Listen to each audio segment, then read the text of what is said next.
Estás escuchando De Piel a Cabeza, un recorrido por tu salud con Ana y Rosa Molina. Porque sabemos que el conocimiento es la mejor medicina. Hola a todos, bienvenidos a un episodio más de Piel a Cabeza. Hoy venimos con un tema muy especial porque nos hemos juntado aquí la doctora Ana Molina y yo, que nos habíamos venido a la montaña a hacer trekking, a hacer bicicleta, a hacer escalada. Bueno, veníamos con una de planes a grabar podcast y todo ha quedado reducido ¿a qué? A grabar podcast, porque todo lo demás no nos ha dado tiempo a nada.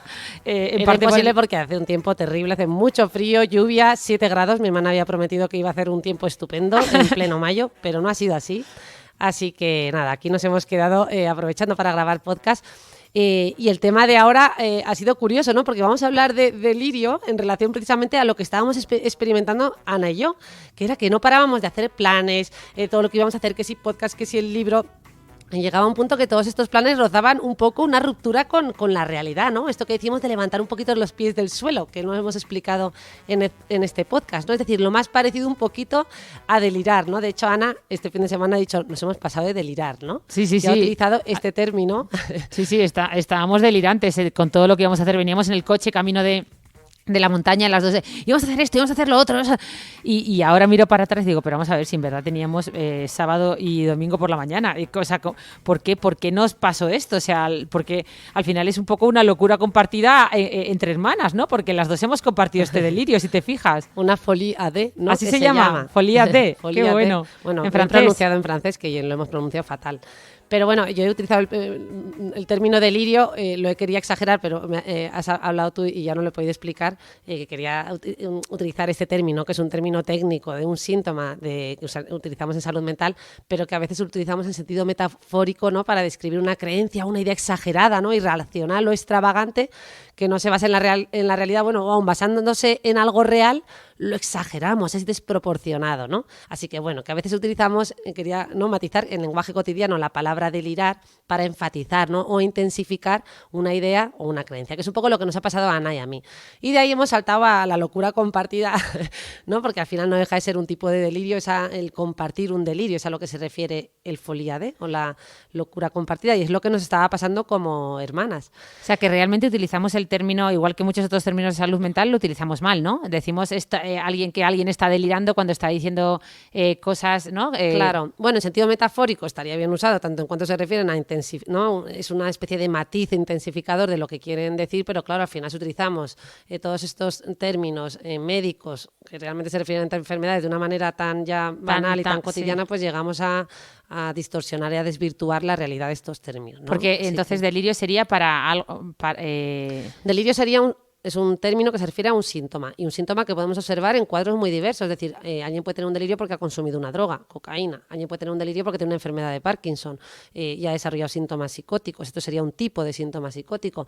Alguien puede tener un delirio porque tiene una esquizofrenia o porque tiene un trastorno delirante crónico, que sería un poquito el cuadro que a mí me apetece contar aquí. Porque, Ana, hay un gran comentario en redes sociales, bueno, y en los medios de comunicación, y el gran debate del país de hace apenas unas semanas era que si la salud mental había salido realmente del armario, que creo que aquí ya también lo hemos comentado. Y venían a concluir que no, que la salud mental no ha salido del armario. Ha salido del armario la ansiedad y la depresión. Y además cuadros de ansiedad y depresión realmente cuestionables, que a lo mejor son simplemente estados naturales de emociones naturales que podamos experimentar todos sin que lleguen a constituir realmente trastornos depresivos o trastornos de ansiedad.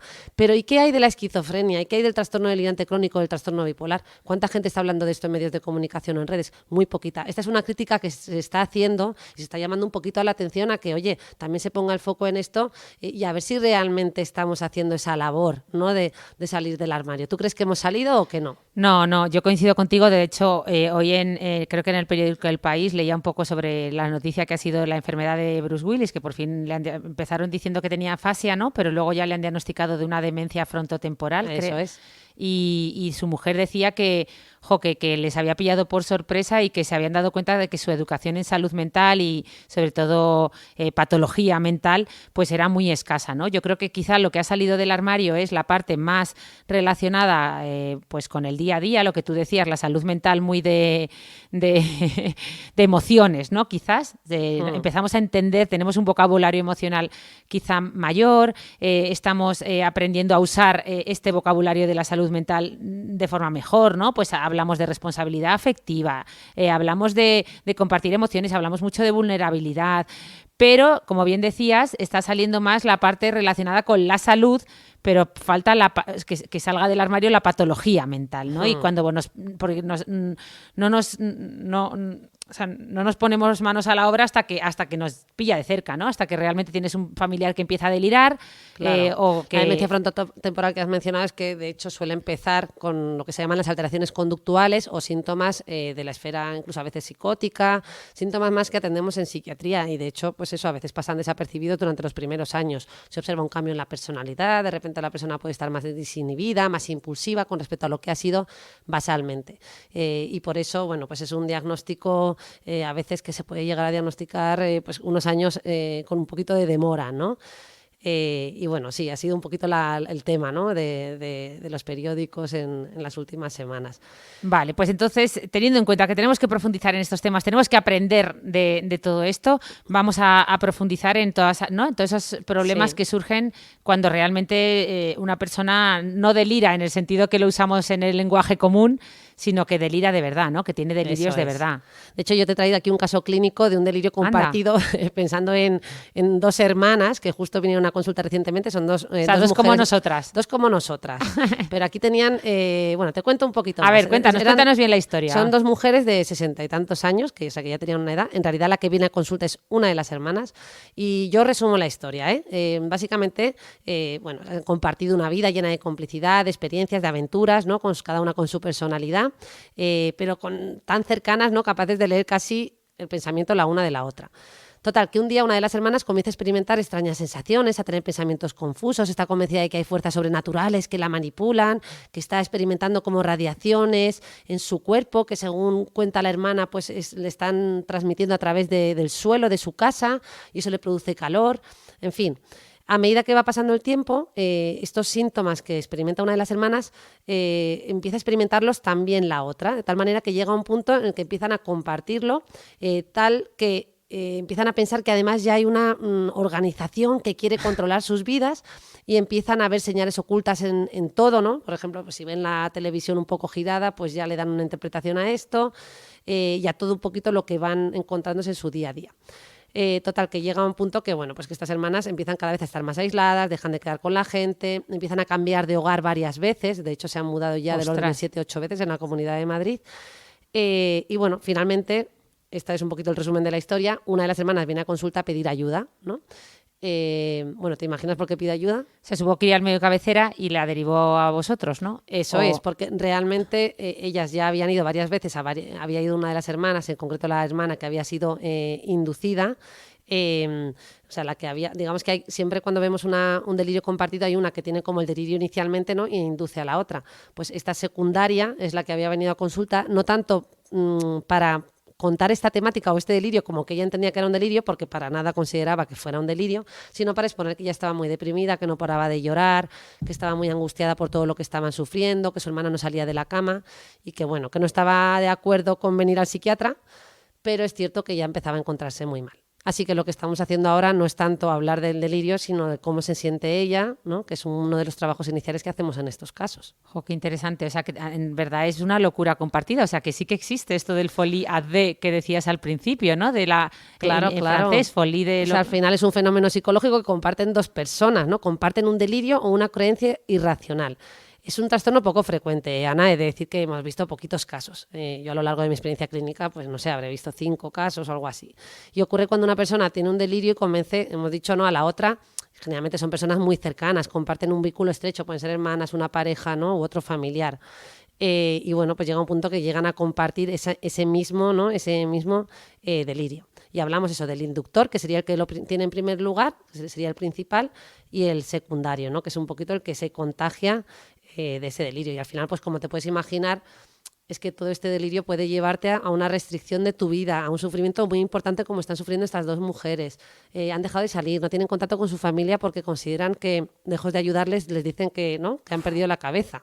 Con lo cual no quieren saber nada de nadie, ni de amigos, ni de familiares, y están sufriendo muchísimo. en una vivienda prácticamente aislada, solo una sale a la calle a hacer la compra y llevan una vida pues muy aislada, muy restringida, sin poder disfrutar de otras facetas de su vida. Y qué difícil tiene que ser abordarlo desde psiquiatría, ¿no? O sea, has dicho que tú ahora estás centrándote simplemente en escuchar. Claro, o sea, son cuadros muy complejos porque no puedes confrontar directamente y ponerte a hablar del contenido del delirio, porque muchas veces estos delirios son, por así decir, incluso se construyen como una compensación a otros aspectos, ¿no? Incluso deficitarios, a veces pues se constituyen en base a una baja autoestima. En fin, podríamos entrar a detallar todo eso, pero lo que te quiero decir es que al final confrontar eso lo único que puede hacer es primero que deje de venir, claro. Segundo, que se acentúe mucho más su creencia y que la confirme todavía más, y no sirve. Entonces, lo primero es validar el sufrimiento, que es lo que le está pasando, centrarnos en ese momento en que está pasándolo muy mal, que tiene ansiedad, que no duerme, que está desanimada, trabajar ese vínculo. No cuestionar el porqué, ¿no? Cuestionar si claro, porque no es el objetivo ahora de la consulta. Luego, a lo mejor más adelante entramos en otras materias, pero ahora mismo estamos en esa fase. Jo, qué interesante. Oye, pues qué bonito esto, bueno, bonito no, pero que bien conocer esto del Folie D, que por cierto, nosotras lo hemos tenido, pero ya veo que a mucha menor escala, pero yo creo que tú has sido ¿cómo le has llamado? ¿Cómo era? La inductora. Tú has sido la inductora, tú eres la que venías con más ganas de hacer tú sueles ser más bien la inductora, más que yo. Pero bueno, esta vez se ha invertido un poco. Sí, yo esta vez he sido la secundaria. No, es broma. Es broma que las dos nos hemos ido motivando. Y esto puede pasar incluso con 3 personas, o sea, que no sean 2, sino que se induzca, o cómo se dice, que haya más inducidos. Sí, pero yo creo que aquí la gente está pensando más en el ménage à trois. Claro, esto sería claro, sería un folie à trois, claro, no sería un ménage à trois, pero el ménage à trois, ¿qué era? Era otra cosa, ¿no? Relacionado más con el sexo, ¿o sí, no? El ménage à trois no tiene nada que ver con la temática de nuestro podcast de hoy, pero podemos contarlo porque siempre es un poquito más cultura general. Cultura general, y habrá más gente interesada en el ménage à trois que en el folie à trois. Okay. Exactamente. Porque al final el ménage à trois es un término que se ha utilizado en el contexto de las relaciones sexuales o sentimentales, ¿no? En el que están involucradas 3 personas.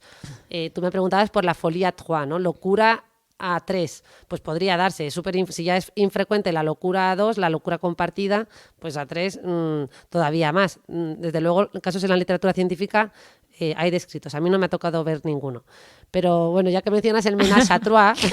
Háblanos del ménage à trois. Podemos hablar un poquito de ello, ¿no? Porque a mí, bueno, que no, repito, nada tiene que ver con el delirio, sino con esas relaciones sexuales compartidas, que bueno, que viene, si analizamos el término, ménage à trois, es un término que significa, ¿no?, literalmente hogar de 3. También en francés, ¿no? Eso, que viene del francés, ¿no? Y se originó, lo he revisado, pone que en el siglo XVIII, ¿no? Qué bueno. En el que sería una situación en la que 2 personas que viven juntas comparten una relación romántica o sexual con una tercera. De hecho, esto en la literatura se ha reflejado mucho, ¿no? En la novela de La Regenta, en La Regenta. del siglo XIX, de Leopoldo Alas Clarín, o también en El Trópico de Cáncer, de Henry Miller. Las edades de Lulú, de Almudena Grandes. Bueno, las edades de Lulú, de Almudena Grandes, efectivamente, y La Regenta que nos lo hicieron leer en el colegio. Sí. La verdad es que ahora que lo veo, era un libro que hablaba de las dinámicas emocionales de un triángulo amoroso, o sea, que ahora miro para atrás, digo, qué curioso que nos hicieran leer la... Sí, lo que pasa es que a mí me resultó igual utilizaban un vocabulario muy elevado y recuerdo que se me hizo muy, muy pesado. Esa novela la recuerdo en particular como que no me costó la vida. Bueno, luego que así un poco ya a nivel de cultura general y anecdótico, El origen del mundo de Gustave Courbet. No sé en el arte, así. Claro. En el arte también nos muestran esto del ménage à trois, ¿no? En este cuadro, una mujer desnuda en posición sugestiva con un hombre y una mujer al lado. Qué bueno, claro, eso sugiere que había una relación íntima entre los 3, claro. Claro. Bueno, se supone. Claro. Así se ha interpretado, entiendo. También en series de televisión, ¿no? You, Me and Her. No sé si la has visto, me la han recomendado, pero no la he llegado a ver. No. Y bueno, esto es el ménage à trois, pero en realidad de lo que sí que se ha hecho cine, y muchísimo, y películas de actualidad, bueno, iba a decir Una mente maravillosa, que ya no es de actualidad, que habla de esquizofrenia, o ahora que se ha puesto, que es la que está en cartelera, es Los renglones torcidos de Dios, de Torquato Luca de Tena. Sí, es verdad. Que es un libro que todo el mundo, un gran porcentaje de personas se ha leído, ¿no? Totalmente. ¿Tú te lo has leído? Yo creo que me lo leí en su día y de hecho no hubo ya una primera interpretación de ese libro, no hubo ya una película. En el cine yo creo que no. En el cine no. Hasta donde yo sé no, porque a mí me impactó, pero bueno, puedo equivocarme, a mí me hace mucha gracia porque yo cada vez que digo que soy psiquiatra no falta nunca alguien que me dice que se ha leído Los renglones torcidos de Dios como si fuera el ejemplo de la psiquiatría, ¿no? Y que además, que por cierto, que es un libro que a mí en su día me fascinó, todavía no era psiquiatra cuando lo leí, pero no soy capaz de volverlo a leer porque me temo que no representaría mucho la psiquiatría actual y creo que me defraudaría un poquito. Defraudaría, Creo, ¿no? no Te lo sé, no lo decepcionaría. sé. Igual... ¿Quieres hacer un poco de spoiler de lo que trata el libro? Bueno, yo creo que la mayor parte de la gente, como he No, dicho no, aquí... no, no asumas que todo el mundo lo sabe, que siempre viene bien Bueno, pero recordar. no es spoiler, ¿no? Básicamente, bueno, no, sí, casi que vamos a hacer spoilers si lo contamos. Sí, Sí, venga, lo dejamos. pues que la gente se lea Los renglones torcidos de Dios para luego, cuando se encuentre con la doctora Rosa Molina, poder decirle, yo me he leído Los renglones torcidos de Dios. Exactamente. No, pero volviendo al tema de esta locura compartida y el delirio, que parece que lo usamos mal, otro término de salud mental que usamos mal, lo cierto es que, claro, me pongo a pensar y en nuestro día a día usamos la palabra delirio para todo. Este tiene delirios de grandeza. Este tiene delirios, ¿no? de celos, está delirando, se cree que, ¿no? O sea, que hay un montón de... Claro, porque esto que has dicho serían los subtipos del trastorno delirante. Déjame que diga una cosa, porque esto es importante. Además, la gente lo confunde y yo creo que hay gente que no sabe ni de la existencia del trastorno delirante crónico. O sea, es un trastorno que se llama así, trastorno delirante crónico, cuya, digamos, problema principal es el delirio. Tienen un delirio encapsulado y más allá de ese delirio no tienen otros síntomas destacables ni hay otros cambios en la evolución de esas personas, ¿vale? Eso es lo que conocemos como trastorno delirante crónico, que es distinto a la esquizofrenia, que de hecho es la que más sacan en las películas, es la esquizofrenia. Porque la esquizofrenia es mucho más compleja, vemos más síntomas, lo que llamamos síntomas positivos y síntomas negativos. Los síntomas negativos son como más deteriorantes, hay como una pérdida de funciones, ¿no? Hay como un deterioro en ciertas funciones de esa persona, con lo cual no es solo que tengo un delirio. No es solo que tengo alucinaciones, ¿vale? Sino que tengo más síntomas. Pues bien, en el trastorno delirante crónico, fundamentalmente lo que tengo es un delirio, ni siquiera alucinaciones. O excepcionalmente puede darse algo parecido, ¿vale? Pero quedaros con la idea de que lo que predomina es el delirio. Y ahí es donde encontramos estos subtipos que tú has mencionado. Es decir, dentro del trastorno delirante crónico encontramos el subtipo de grandioso, ¿no? El subtipo celotípico, el persecutorio, que es uno de los más frecuentes, ¿no? Y luego hay otros que no sé si te sonarán, el erotomaníaco. Me suena un montón. Ese que El de la erotomanía, que fue escrito por un autor, Clerambault, generalmente es aquel en el que una mujer, es más frecuente en mujeres, desarrolla repentinamente la creencia delirante de que un hombre, con el que nunca ha tenido además ningún tipo de relación, está enamorado de ella, ¿no? Se suele dar además generalmente o sea, el enamoramiento suele ser hacia una persona de rango social superior, ¿no? Al que está sufriendo este delirio. Y que siente que se encuentra en estrecha comunicación con ella. Yo no sé si te acuerdas de una compañera nuestra que justo tuvo un delirio de este tipo. ¿Con un profesor o cómo? No me acuerdo. Pues no, era con otro compañero nuestro que era banquero, bueno, amigo nuestro que era banquero. Ya sé qué caso de que este chico pues le mandaba flores y le mandaba cartas. Bueno, y lo curioso de aquel delirio, a ver, esto lo contamos aquí como anécdota, pero lo cierto es que esta chica luego lo pasó muy mal y tuvo un ingreso, estuvo en tratamiento y tal. Que era una compañera médico, era médico ella. Ella llegó a un punto que en otro episodio que tuvo, en un segundo episodio, pensó que esta persona había fallecido y que había dejado su herencia. Le había dejado su herencia a ella y a otra amiga, que fue otra amiga médico, que fue a la que escribió. Y le dijo, nos ha dejado la herencia la mitad para ti y la mitad para mí. Y entonces nuestra amiga, ¿verdad?, se asustó en plan, pero ¿cómo? Este chico no ha muerto. O sea, este chico sigue... O sea, que fue una historia, ¿verdad?, que es como muy anecdótica, que a todos nos impacta. De hecho, a nosotros, siendo todos compañeros médicos y habiendo surgido esto entre compañeros médicos, pues no dejó de impactarnos. Pero bueno, lo cierto es que estas cosas hay que traerlas un poco a tierra porque... Claro, porque en mayor o menor medida todos tenemos un poquito de delirio a veces, ¿no? Con muchas de estas cosas, pues que pensar que le gustas a alguien que realmente no le gustas y ves señales donde donde no las hay o de grandiosidad, lo que tú nos contabas. En el fondo esto de a pequeña escala todos tenemos un poco de delirio de grandeza, porque ya nos dijiste que el 90% de la población creía que era más inteligente que el resto. Bueno, no sé si era el 90, entre el 70 o por ahí, pero bueno, sí, más o menos. Claro, es que todo esto tiene una continuidad con la normalidad. Al final, casi todo lo que tratamos en salud mental va pero vamos, en salud mental y en el resto de la medicina. La glucosa, pues ahí ponemos unos cortes, ¿no? A partir de lo cual consideramos unos cortes que por cierto han ido variando, ¿no? A partir de los cuales consideramos que unos niveles de glucosa excesivos hay que tratarlos. ¿vale? Pues bueno, podríamos decir que se asemeja un poquito tanto en cuanto hay una solución de continuidad entre lo normal y lo patológico. Esto lo vemos típicamente, efectivamente, en los delirios. En el de grandiosidad, ¿qué ocurre? ¿No? Que nos encontramos con facultades especiales que nos hacen sentir por encima de los demás.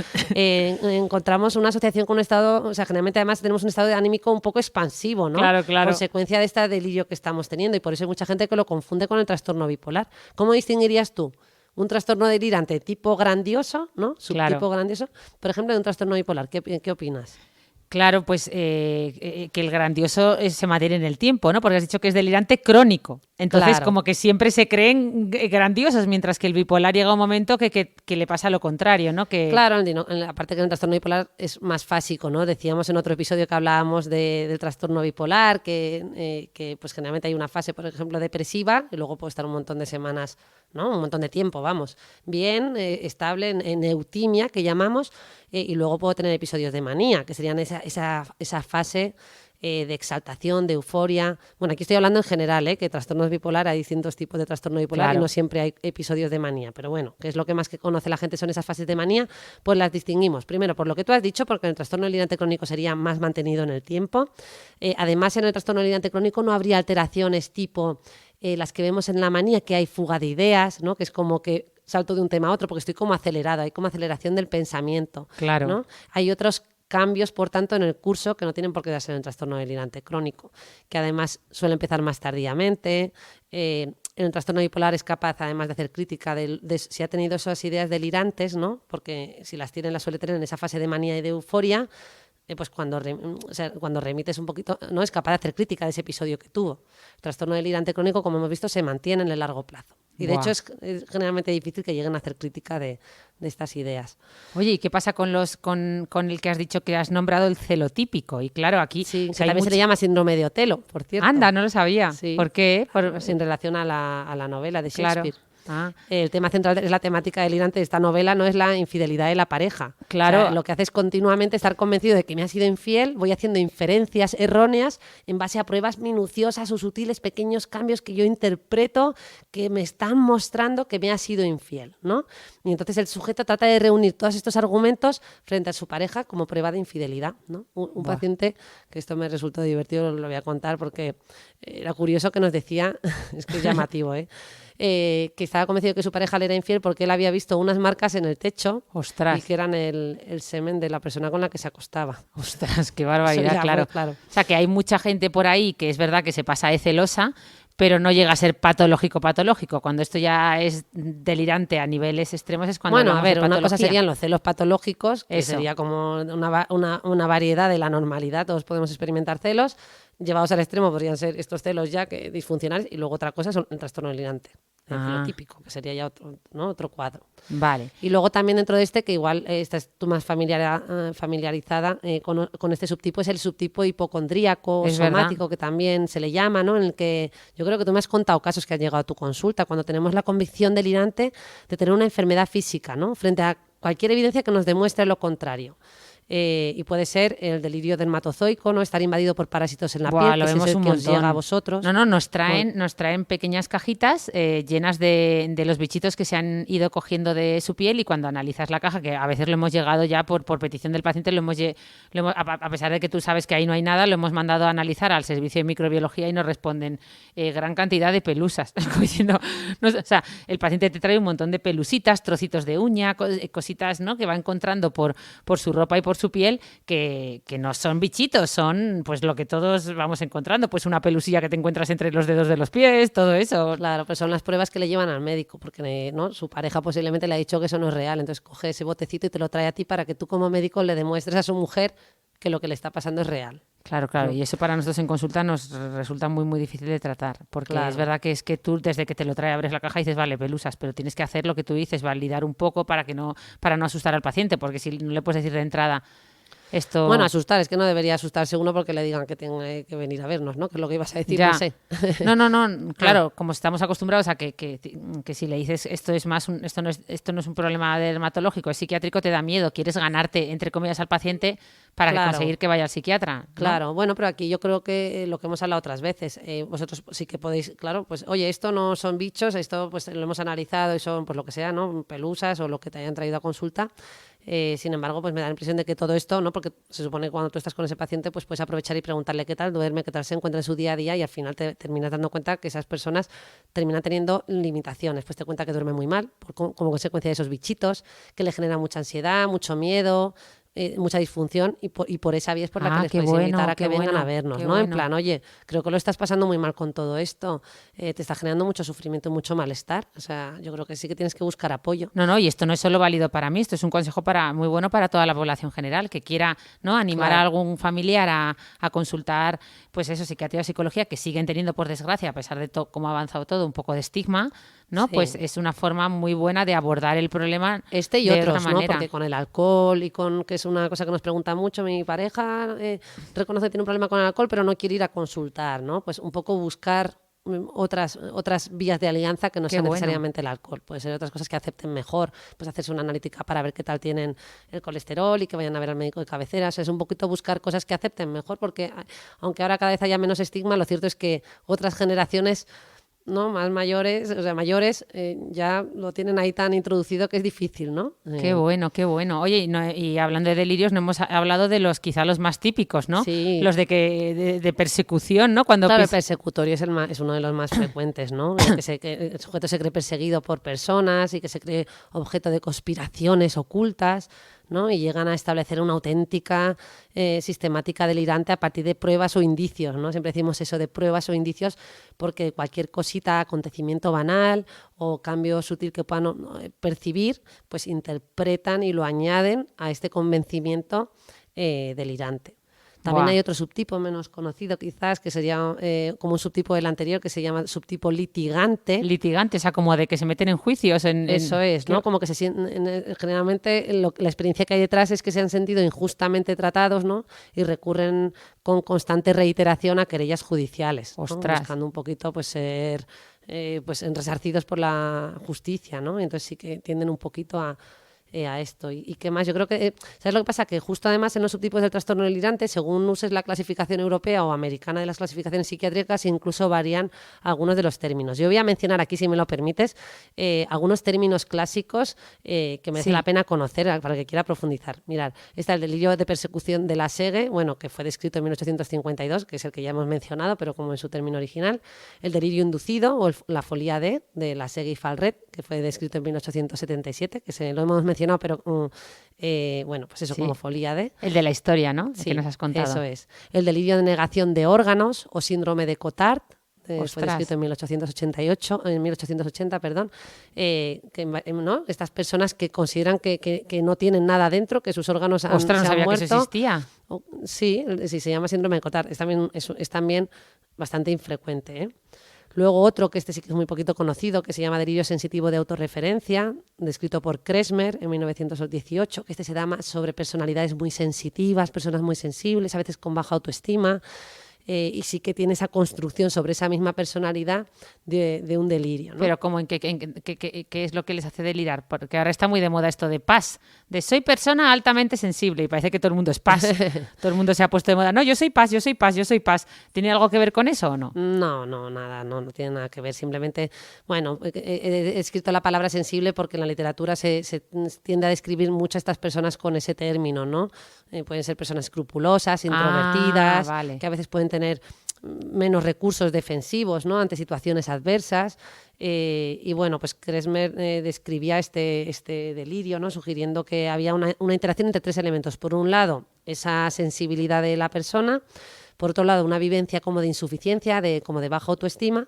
Y por otro lado, una acción ambiental, ¿no? Que ponía en juego pues esa propia estima, ¿no? Pues a mí me pasó con una paciente con estas características que hizo un delirio con una de sus jefas, ¿no? Y ella sentía pues que ya había como todo un complot en torno a ella. Y bueno, partiendo un poquito de esas características. Porque ella era así, la gente la trataba, ¿no? Bueno, no, que eso lo predisponía a desarrollarlo.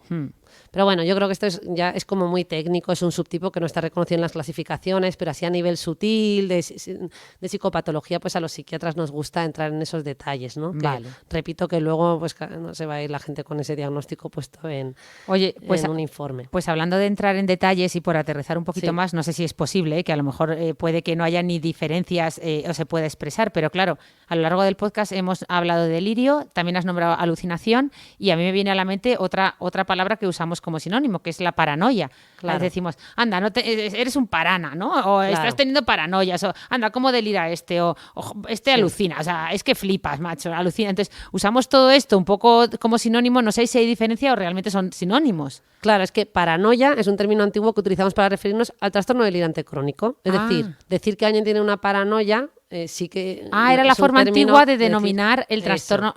Eso es. Vale. Bueno, en realidad se estarían refiriendo a un subtipo, ¿no? Como hemos visto. Pero bueno, entonces, paranoia sería trastorno delirante crónico. ¿Dónde viene el lío? Que dentro de la esquizofrenia, que también hay subtipos, ¿no? Esquizofrenia paranoide, esquizofrenia simple, esquizofrenia befrénica, podríamos mencionar varias. Clasificación, por cierto, que el DSM-5 ha retirado los subtipos, pero bueno, en el lenguaje cotidiano entre psiquiatras lo seguimos utilizando.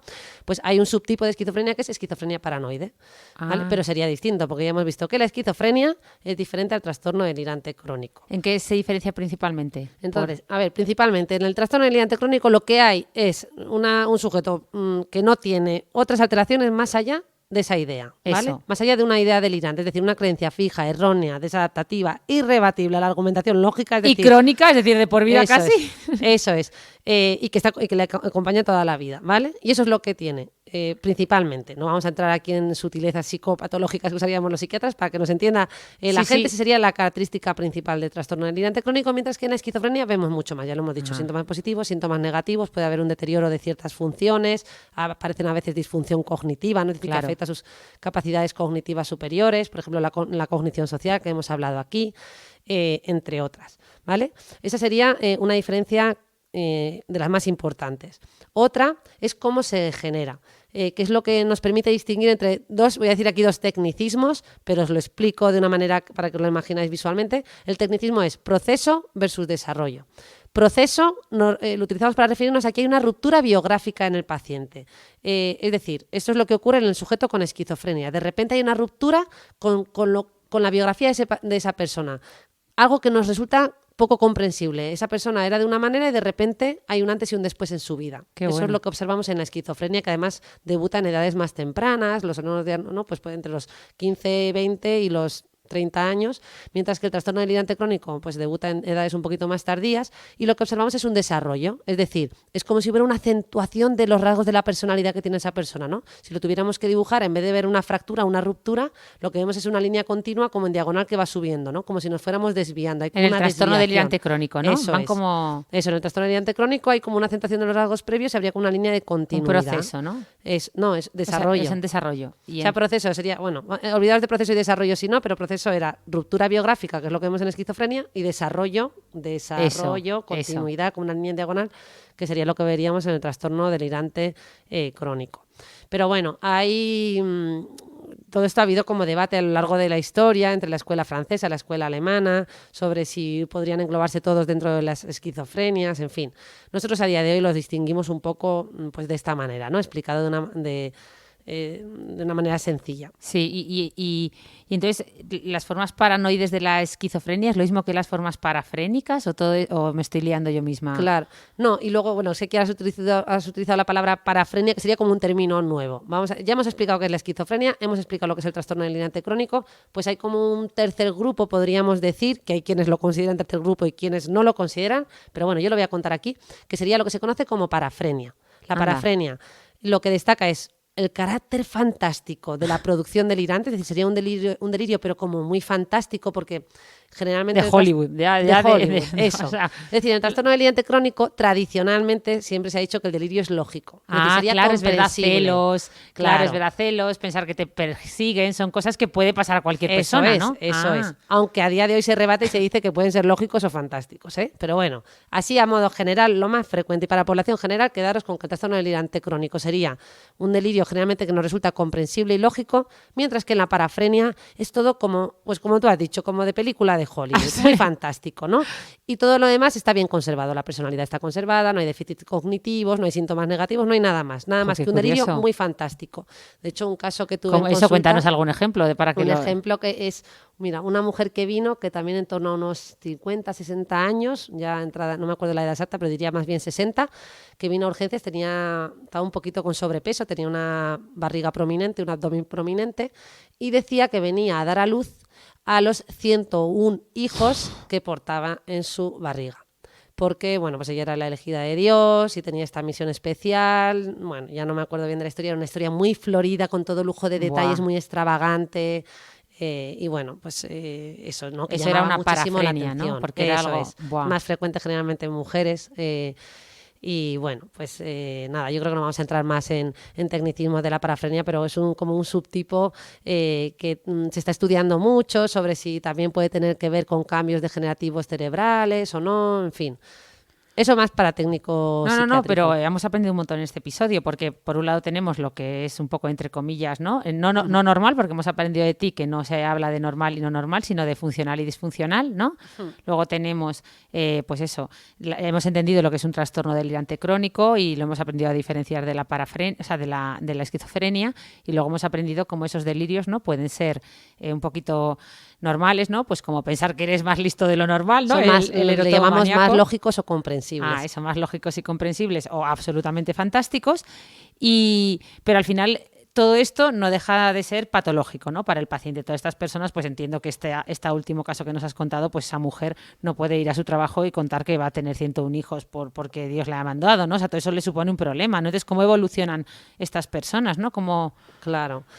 Hombre, pues te puedes imaginar que complicado, ¿no? Al final lo que sabemos, fíjate que es que el trastorno delirante crónico generalmente solemos pensar que las tasas de éxito no son muy elevadas, es que es difícil de tratar, te puedes imaginar, porque además el delirio no está claro cómo se produce, es un cambio solo de neurotransmisores, es un tema, es una construcción hecha sobre una personalidad basal que le predispone en base a ciertas inseguridades a desarrollar toda esta historia, esta narrativa, ¿no? Este delirio como una forma compensatoria de ciertos déficits internos.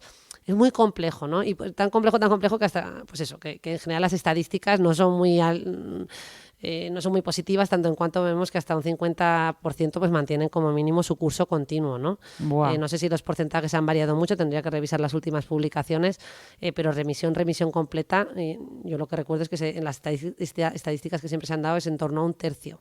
Y ni siquiera sabemos si es un tercio real, porque claro, los estudios científicos a veces hay como un solapamiento importante entre la esquizofrenia, trastorno delirante, parafrenia y otros subtipos.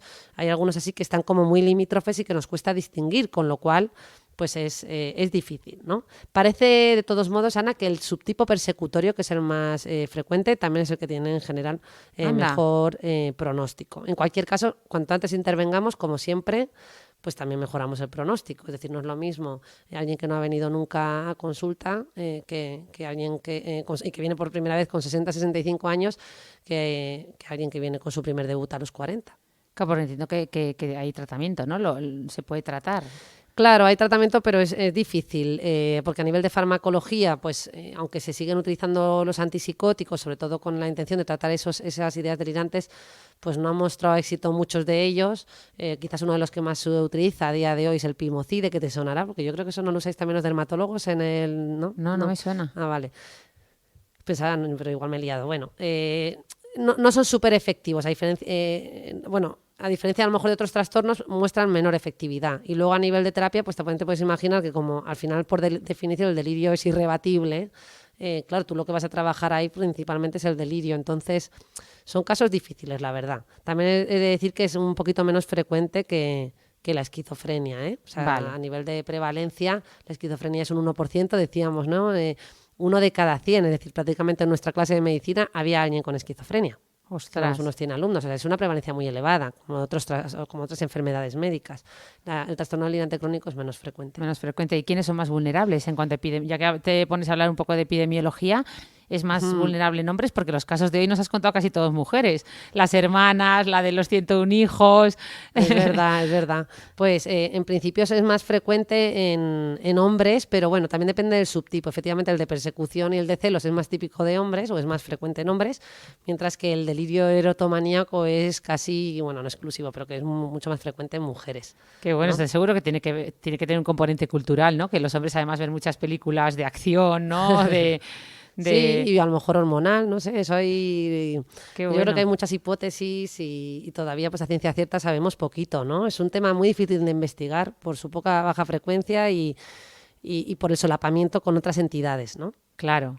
Jo, pues oye, no sé si quieres añadir algo más. A mí me ha gustado mucho este episodio porque al final nos has dejado muy claro la diferencia entre eso, lo que es un delirio funcional y disfuncional, la paranoia, las alucinaciones, ¿no? Un poco las enfermedades que más se asocian a estas cosas que tanto vemos en el día a día, y no sé si hay alguna cosa que nos quieras no, quizás comentar. añadir el tratamiento, que por acabar de cerrar esa parte del tratamiento, que también para que lo entendáis, ¿no? Que al final estas personas tienen muy poca conciencia de enfermedad, ¿no? Hemos dicho que el delirio es irrebatible, entonces en general no hacen crítica de lo que les sucede, por tanto ya es muy difícil ayudar, o sea, porque van a ser reacios a venir a pedir ayuda. Claro, generalmente vienen porque vienen con un familiar, que a lo mejor ya están teniendo problemas en casa y el familiar dice, oye, tienes que ir a que te vean. Y luego cuando acceden a los servicios sanitarios, es decir, cuando por fin vienen, pues también es muy difícil la continuidad. Incluso en algunos casos extremos que se ha tenido que recurrir, imagínate, te puedes hacer una idea de que hay casos pues que tienen un gran problema familiar en el domicilio, ese delirio puede llevar a problemas gordos y se ha llevado a un ingreso involuntario. Pues claro, un ingreso involuntario muchas veces pues lleva a mantener una escasa adherencia al tratamiento, porque esa persona a veces ni siquiera sus síntomas no remiten, se va de alta y se va todavía más enfadado, ¿no? Es un campo muy complicado. Los ingresos involuntarios, por cierto, que lo he mencionado, es súper infrecuente y se hacen en casos muy excepcionales porque sabemos esto, porque sabemos que no tienen un beneficio. Pero claro, hay situaciones insostenibles en las que no queda otra, ¿no? Pero bueno, ya sería entrar en mucho detalle, ponernos a contar estos casos, pero bueno, por lo menos transmitir que a veces nos encontramos con casos muy complejos y yo creo que la idea se transmite.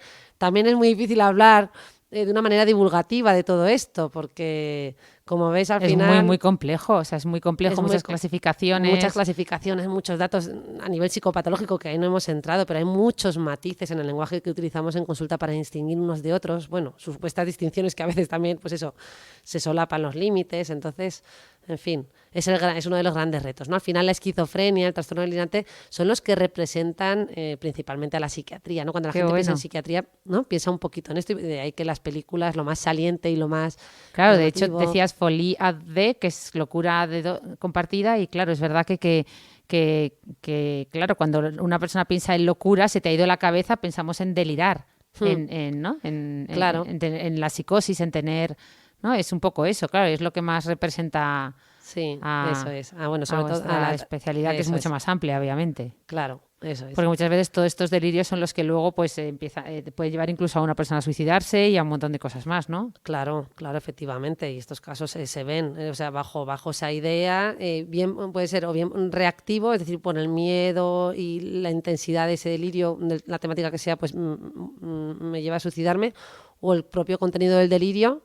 Es que yo me suicido porque tengo un fin ¿no? superior. Claro, ¿no? O simplemente ese delirio termina provocando una limitación tan grande de la vida diaria que, como tú bien decías, te lleva una depresión, dejas de dormir y claro.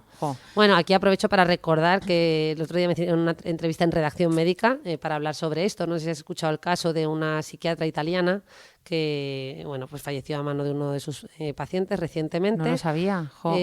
Sí, y bueno, y nos preguntaban, ¿no? un poco sobre si es que el paciente de psiquiatría, pues que había más violencia entre nuestros pacientes, ¿no? y recalcábamos la idea de que efectivamente lo que es el trastorno mental que entendemos habitualmente no es más violento, de hecho tiende a ser más violento para sí mismo. O sea, esto es un estigma que tenemos como sociedad, pensar que el paciente pues con esquizofrenia, con trastorno delirante, con trastorno bipolar es violento, y todo lo contrario, antes se hacen daño a sí mismos que ejercer la violencia. La violencia se da más en personas sin patología mental o con ciertos rasgos de personalidad, ¿no? Pues rasgos más impulsivos, más antisociales, más narcisistas y psicopáticos, que es un poquito el perfil que se ha descrito para esta persona, ¿no?